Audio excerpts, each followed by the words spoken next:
लड़की की नींद खुलती है और वह देखती है कि उसका हाथ रेलिंग से चिपक चुका है। वह हाथ खोलने की कोशिश करती है, लेकिन हर हलचल पर भयानक दर्द होता है, क्योंकि उसकी त्वचा और मांस अलग हो चुके होते हैं। वह दर्द को सहते हुए जोर लगाकर हाथ ऊपर उठाती है। हाथ की बड़ी मात्रा में त्वचा रेलिंग पर ही रह जाती है। उसकी हथेली खून और मांस से पूरी तरह लथपथ हो जाती है। उसके चेहरे पर भी बड़े बड़े लाल छाले पड़ चुके होते हैं। वह हाथ बढ़ाकर सिर को छूना चाहती है, लेकिन लिंच उसे रोक देती है, क्योंकि उसकी त्वचा पहले ही नीली पड़ चुकी होती है और छूते ही बड़े हिस्से में उतर सकती थी। वे पूरी रात से वहीं फंसी हुई थीं। पिछली रात स्टील की रस्सी पर चढ़ते समय लिंच के दस्ताने फट गए थे। उसके हाथ बुरी तरह घायल हो चुके थे। अब वे दोनों केवल लिफ्ट की कुर्सी पर बैठकर किसी के आने की प्रार्थना कर रही थीं। कई घंटे और बीत जाते हैं।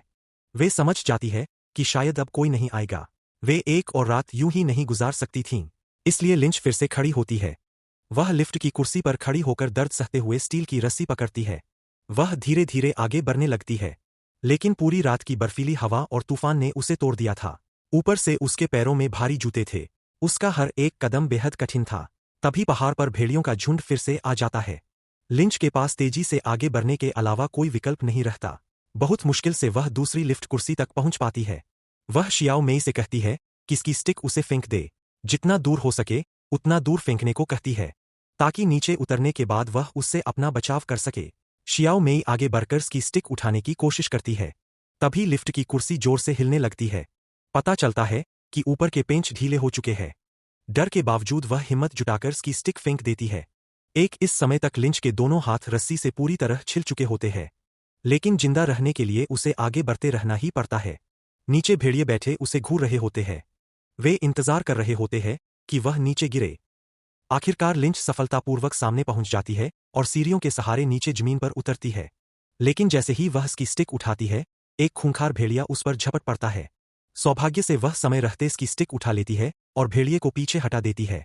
वह तुरंत स्की पहनकर पहाड़ से नीचे फिसलती है ताकि मदद ला सके। वहीं शियाओ मेई अकेली लिफ्ट की कुर्सी पर बैठी मदद का इंतजार करती रह जाती है। लेकिन एक दिन और एक रात बीत जाने के बाद भी कोई नहीं आता। अब वह और इंतजार नहीं कर सकती थी, क्योंकि ज्यादा देर करने पर वह वहीं जमकर मर सकती थी। नीचे जमी बर्फ की मोटाई देखकर वह यहीं से कूदने का फैसला करती है। लेकिन डैनी की पिछली दुर्घटना याद आने पर वह सीधे कूदने की हिम्मत नहीं कर पाती। वह बेहद सावधानी से बाहर की ओर खिसकती है ताकि जमीन के और करीब आ सके।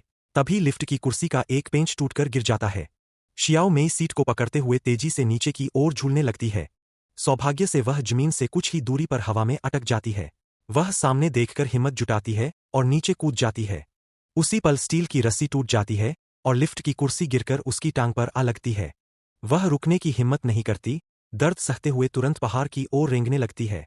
वह रेंगती ही जाती है, रेंगती ही जाती है, तभी उसकी नज़र किसी चीज पर पड़ती है। सामने लिंच के शव के टुकड़े पड़े होते हैं। पता चलता है कि वह पहले ही भेड़ियों के झुंड का शिकार बन चुकी थी और ठीक उसके पास एक जंगली भेड़िया उसे घूर रहा होता है। शियाओ मेई डर के मारे सांस तक नहीं ले पाती, लेकिन भेड़ियों का झुंड अचानक वहां से चला जाता है। शायद इसलिए क्योंकि वे पहले ही पेट भर चुके थे। शियाओ मेई जल्दी जल्दी रेंगते हुए वहां से दूर निकल जाती है। न जाने कितनी देर बाद वह आखिरकार सड़क तक पहुंच जाती है। वह अपनी बची खुची ताकत लगाकर एक गाड़ी को रोक लेती है। अंततः शियाओ मेई की जान बच जाती है। उन्होंने थोड़े से फायदे के लालच में नियम तोड़कर चालाकी से स्की रिसोर्ट में प्रवेश किया था, और अंत में उन्हें इसकी बहुत भारी कीमत चुकानी पड़ी। जीवन में भी जब हम चालाकी से पाए गए नतीजों पर खुश होते हैं, तब हमें यह एहसास नहीं होता कि खतरा धीरे धीरे हमारे करीब आ रहा होता है।